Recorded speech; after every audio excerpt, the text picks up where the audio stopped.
Assalamualaikum warahmatullahi wabarakatuh. Bertemu saya Cikgu Umaira. Pada kali ini saya akan membincangkan matematik KSSM tingkatan 5 bab 5 iaitu kekongrunan, pembesaran dan gabungan transformasi. Jadi pada video kali ini kita akan mempelajari subtopik 5.2 iaitu pembesaran. Standard pembelajaran pada hari ini adalah untuk menentukan imej dan objek bagi suatu pembesaran. Jadi objektif video pada kali ini adalah untuk menentukan imej dan objek bagi suatu pembesaran. Bagaimanakah menentukan imej dan objek bagi suatu pembesaran? Jadi kita ada langkah di sini. Yang pertama, kenal pasti pusat pembesaran. Jadi kadang-kadang telah diberi secara terus dalam soalan, cuma tugas kita mengenal pasti koordinat bagi pusat pembesaran. Langkah kedua adalah kenal pasti faktor skala atau simbolnya adalah K seperti yang kita belajar sebelum ni. Rumus untuk menentukan faktor skala iaitu K bersamaan panjang sisi sepadan imej bahagi dengan panjang sisi objek. Okey, langkah seterusnya adalah dengan melukis unjuran garis dari pusat pembesaran ke setiap bucu. Apa maksud langkah ketiga ini? Jadi saya berikan tips di sini. Ini adalah langkah tepat yang perlu murid-murid ikut ketika kita ingin mengenal pasti imej ataupun objek, atau kita ingin melukis imej bagi suatu objek, bagi suatu pembesaran. Okey, yang pertama, lukis unjuran garis bucu objek kepada pusat pembesaran. Yang kedua, kira bilangan kotak terlibat. Bilangan kotak mengufuk saya namakan A, bilangan kotak mencancang saya namakan B. Yang ketiga, lukis unjuran garis bucu pusat pembesaran kepada imej dengan mengambil kira faktor skala. Maka pusat pembesaran kepada bucu imej bilangan kotak terlibat adalah bilangan kotak mengufuk, iaitu faktor skala didarabkan dengan A, iaitu bilangan kotak mengufuk tadi. Bilangan kotak mencancang untuk daripada pusat pembesaran kepada bucu imej pula adalah bila faktor skalanya K darab dengan B. Jadi kita akan lihat tips ini kita akan guna pakai, kita akan faham dengan melihat contoh soalan nanti. Dan langkah terakhir, lukis imej atau objek yang mempunyai bentuk yang serupa mengikut faktor skala. Jadi kita lihat contoh 9 di dalam buku teks muka surat 142. Berdasarkan faktor skala yang diberi, tentukan objek dan imej bagi setiap pembesaran berikut. Jadi kita ada A, faktor skala K-nya sama dengan 2/3 dan kita ada gambar rajah B, faktor skalanya K sama dengan negatif 1/5. Jadi kita akan bincangkan satu persatu. Jadi kita bincangkan A terlebih dahulu. Jadi kita highlightkan gambar rajah A. Diberi faktor skalanya adalah 2/3. Jadi mengikut yang kita belajar sebelum ini, apabila faktor skala 2/3 berada di antara 0 dan 1, ini bermakna saiz imejnya adalah lebih kecil. Okey, saiz imejnya adalah lebih kecil seperti gambaran yang diberikan ini yang kita bincangkan pada video sebelum ini. Jadi berbalik kepada soalan tadi, kita bandingkan A dan B, imej adalah lebih kecil. Jadi kita dapati B adalah lebih kecil daripada A. Jadi kita boleh buat kesimpulan di sini, B adalah imej, A-nya adalah objek. Sekarang kita akan bincangkan B pula. Diberi faktor skala K sama dengan negatif 1/5. Daripada hasil perbincangan kita sebelum ini, apabila K bernilai negatif, yang lebih kecil daripada negatif 1, saiz imejnya adalah lebih besar daripada saiz objek. Dan negatif di sini akan merujukkan imej dan objek akan berada pada sisi yang bertentangan dengan pusat pembesaran. Jadi di sini kita dapati saiz imejnya adalah lebih besar. Jadi kita dah ni imej adalah lebih besar. Jadi yang lebih besar di antara R dan S adalah S. Ini menunjukkan S adalah imej, R adalah objek. Jadi ini adalah hasil jawapan contoh 9, sama seperti perbincangan sebentar tadi. Okey, seterusnya kita akan bincangkan contoh 10 di dalam buku teks muka surat 142. Lukis imej bagi setiap objek berikut di bawah pembesaran pada pusat P berdasarkan faktor skala yang berikut. Jadi kita ada contoh A dan contoh B. Kita akan bincangkan satu persatu. Okay, kita akan bincangkan untuk soalan A. Diberi gambar ini adalah objek dan kita akan menentukan imej dan diberi faktor skalanya adalah 2. Jadi apabila K sama dengan 2, jarak setiap bucu imej dari P iaitu pusat pembesaran ialah 2 kali jarak bucu sepadan objek dari P pada arah yang sama.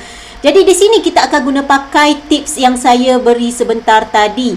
Jadi yang pertama, langkah tadi kenal pasti pusat pembesaran. Jadi kita dah tandakan di sini seperti dah diberi dalam soalan sebenarnya. Yang kedua, kenal pasti faktor skala. Jadi telah diberi juga dalam soalan iaitu K sama dengan 2. Dan langkah ketiga iaitu lukis unjuran garis dari pusat pembesaran ke setiap bucu. Jadi kita namakan bucu. Jadi kalau gambar asal tadi bucu dia tak ada nama. Untuk memudahkan kerja kita, setiap bucu kita beri nama. Jadi bucu A, bucu B, bucu C, bucu D. Ini adalah objek. Jadi langkah pertama, lukis unjuran garis bucu dari A kepada P. Jadi ini yang dimaksudkan dari bucu A kepada garis pusat pembesaran iaitu P. Jadi ini adalah unjuran garis A kepada P. Jadi langkah kedua, kira bilangan kotak terlibat, bilangan kotak mengufuk. Okay, apa yang dimaksudkan di sini? Dari bucu A kepada bucu P, berapa bilangan kotak mengufuk adalah mendata ya.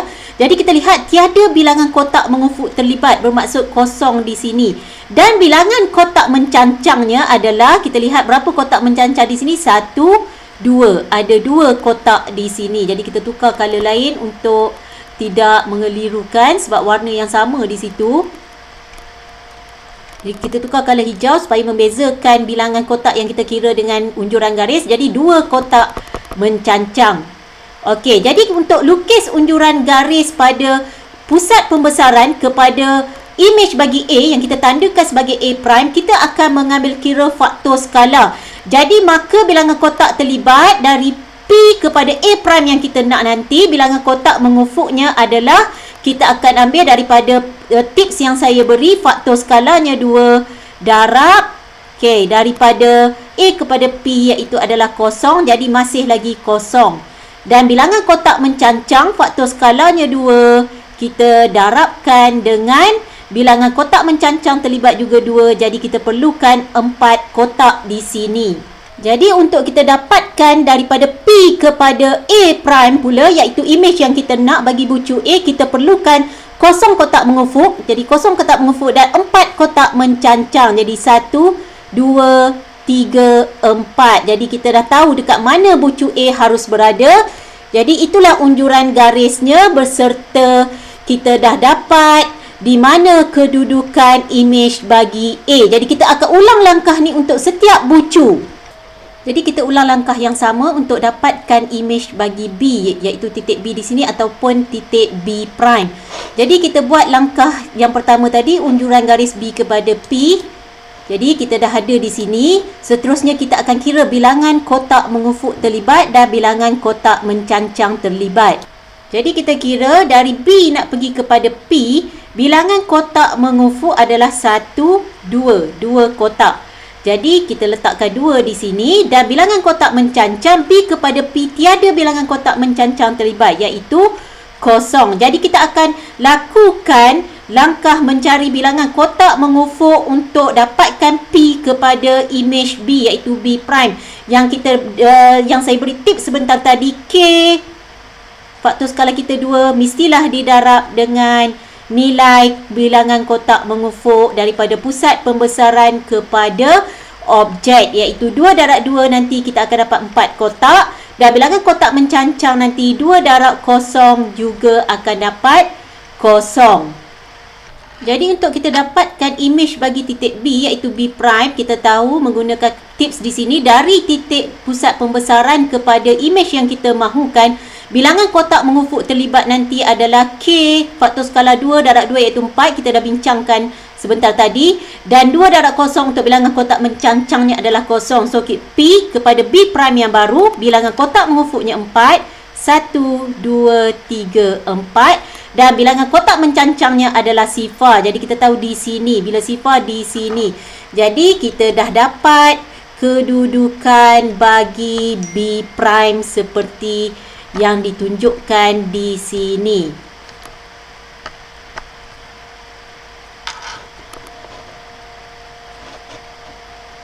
Jadi kita dah dapat A prime, B prime. Seterusnya kita nak cari C prime. Kita akan ulang langkah yang sama, iaitu lukis unjuran garis bucu C kepada bucu P. Okey, seperti ini. Dan seterusnya kita akan bilangan kotak, kira bilangan kotak mengufuk dan bilangan kotak mencancang. Jadi cikgu tunjukkan bagaimana kita nak tahu ini adalah titik C dan ini adalah titik P. Apa yang dimaksudkan bilangan kotak mengufuk dan kotak mencancang? Untuk pergi kepada P, 1, 2. Jadi 2 kotak menegak, iaitu 2 kotak mencancang. Dan kita perlukan 1 kotak mengufuk. Jadi kita dah selesai di sini. Kita akan nak cari pula di mana kedudukan daripada titik P kepada imej yang kita mahukan bagi C, iaitu C prime. Jadi mengikut tips faktor skala, kita darabkan dengan bilangan kotak mengufuk daripada objek kepada pusat pembesaran. Jadi untuk P kepada C prime, bilangan kotak mengufuknya adalah 2 dan bilangan kotak mencancangnya nanti adalah 4. Jadi kita akan lakukan. Seterusnya, untuk dapatkan daripada pusat pembesaran kepada imej C, iaitu C prime, kita perlukan bilangan kotak mengufuknya 2 dan bilangan kotak mencancangnya adalah 4. So daripada P, bilangan kotak mencancang kita perlu 4. 1, 2, 3, 4. Dan bilangan kotak mengufuknya adalah 2. 1, 2. Jadi kita dah dapat di mana kedudukan C prime adalah sama dengan kedudukan D di sini. Jadi kita dah dapat imej bagi C, iaitu C prime. Seterusnya kita nak dapatkan imej bagi D, iaitu titik D prime. Kita masih lagi guna langkah yang sama, iaitu lukiskan garis bucu D kepada pusat pembesaran P. Kemudian kita kira bilangan kotak terlibat. Jadi sekali lagi cikgu demo cara untuk kira apa yang dimaksudkan bilangan kotak terlibat. So daripada D nak pergi kepada P, 1, 2, 3, 4. Kita perlu 4 kotak mencancang, 1, 2. Dan kita perlukan 2 kotak mengufuk seperti ini. Jadi di sini untuk membantu kita dapatkan titik imej bagi D, iaitu D prime, iaitu daripada titik P kepada D prime, mengikut tips faktor skala, darab dengan daripada objek kepada pusat pembesaran, iaitu 2. Jadi kotak mengufuk yang kita perlukan adalah 4. Dan kotak mencancangnya iaitu 2 darab 4. Kita perlukan 8 kotak mencancang untuk kita dapatkan daripada P kepada D prime, iaitu daripada titik P kepada kedudukan imej yang baru yang kita perlukan. Jadi untuk P kepada imej bagi D, iaitu P kepada D prime, kita perlukan 4 kotak mengufuk dan 8 kotak mencancang. So dari P kepada D prime kita perlukan 4 kotak mengufuk, 1, 2, 3, 4. Dan 8 kotak mencancang, 1, 2, 3, 4, 5, 6, 7, 8. Jadi kita tahu di situ. Jadi kita tandakan D prime. Jadi kita dah lengkap dapatkan imej bagi setiap bucu, A prime, B prime, C prime, D prime. Seterusnya langkah keempat, kita akan lukis imej bagi objek dengan menyambungkan ke semua titik yang sepadan. Jadi kita akan sambungkan titik, kita perhati A kepada B. So A kepada B prime, sambung cantik-cantik guna pembaris.